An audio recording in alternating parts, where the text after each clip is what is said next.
Okay? Pinky promise? gamit ang sariling kotse at mga 4 pas bago tumawag sa pulisya. Ipinakita niyang siya ang nagmaneho ng van ni Rieki. Ngunit malinaw sa CCTV na si Shinjo ang nasa upuan ng driver sa panahong iyon. Dala ng van ang katawan ni Rieki at iniwan ito bandang 5:10 ng madaling araw sa harap ng maraming ebidensya. Hindi na makapagtanggol si Fujimo ayon sa kanyang pagsisisi. Pagkatapos ng hating gabi noong 13 ng Mayo 2018, naglingkod siya sa bar habang ibinigay ang susi ng bahay kay Shinzo upang patayin ang asawa habang natutulog. Iniulat ang pagnanakaw sa kamangyan ang pagpahinga.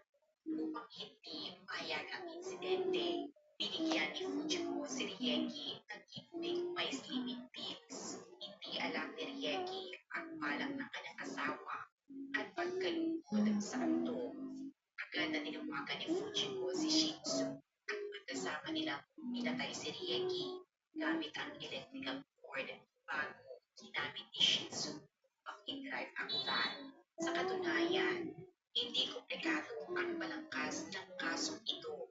Isa lamang itong trahedya ng walang pagtataksil at nabigong pagtatangka sa negosyo. Ang ikinagulat ng publiko ay ang walang kapantay na galing sa pag-arte ni Fujimo bago siya arestuhin.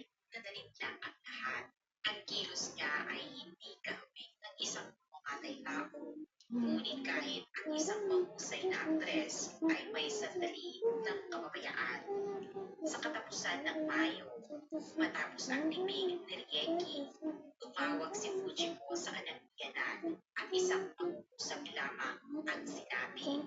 Huwag mong isipin ang kari-arian ni Rieki. Agad mo itong ipasa. Agad itong ikinagulat at ikinagalit ng biyanan dahil 2 linggo pa lamang ang nakalipas mula nang mamatay ang kanyang anak at hindi pa nahuli ang salarin. Ngunit ang unang tawag ng manugang ay tungkol sa ari-arian. Marahil ay magtatanong ang ilan kung mas mayaman pa si Fujimo na nagpapatakbo ng maliit na bar kaysa kay Rieki. Sa katotohanan, sa Japan, ang pisikal na trabaho tulad ng demolition ng bahay ay mas mataas ang kita kaysa sa inaakala ng marami. Kadalasan pa nga ay doble ng mga nasa opisina. Bago naganap ang krimen, lihim na hinataas ang insurance ng asawa mula 46 million hanggang 80 million yen. Iniisip na papatayin na rin niya ang asawa. Mas makakabuti rin kung may dagdag na pera. Isang linggo matapos ang pagpatay kay Rieki, lumipat na sa bahay si Fujimo, si Shinjo, at lumalabas silang magkasama na nagpapakita ng malamig na kilos na walang pagtatago. Nagtanmin ng mga reporter, sinabi ni Fujimo na magkaibigan lamang sila at punta siya dahil may problema sa paghinga. Ngunit hindi ka manipaniwala ang paliwanag na ito. Matapos maaresto si Fujimo, sinabi ng anak niya sa media na sa libing ni Rieki, pakiramdam niya ay umaarte lamang sa kanyang ina. Ang lalaki ay lumipat sa bahay ng napakabilis at ang tanong ng lahat ay bakit ganun kabilis? Noong ika-24 ng Hulyo 2018, 2 buwan matapos ang krimen, inaresto ng pulisya sina Fujimo at Shinzo at dahil sa matibay na ebidensya, kinailangan nilang aminin ang lahat ng krimen. 3 linggo lamang ang lumipas. Inaresto rin ang isang pangatlong tao na si IZ, 69 na taong gulang na ina ni Fujimo bilang pinaghihinala ang sangkot. Ngunit hindi siya naakusahan dahil kulang ang ebidensya. Siya na nagsimula ang paglilitis noong ika-11 ng Mayo 2019 sa korte. Sina Fujimo at Shinzo na minsang nagmahal ng labis hanggang sa magplano ng krimen ay ngayon ay nagtatakasan at pinagtatapunan ang sisi sa isa't isa.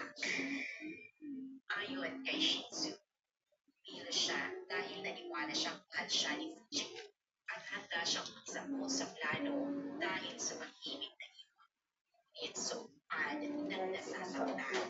Sinabi niya Okay. wala talagang pagmamahal at hindi pa lamang siya nakatinda at relasyon. Matapos ang mahabang pagtitiis, noong ika-10 ng Hulyo, ipinahayag ng korte ang pinal na hatol. 10 para kay Fujiko at 14 para kay Shih Tzu. Ang dating kwento ng pag-ibig nito ay nauni sa trahedya. Ang manunong pangyayari ay hindi siya nagtapos sa pamamagitan ng maigpit na parusa ng batas at ang kwento ng pag-ibig na buo ng kasinungalingan at krimen ay tuluyang nakarating sa wakas.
Spent the days and weeks leading up to this hearing challenging the vice president to attend, goading her to attend.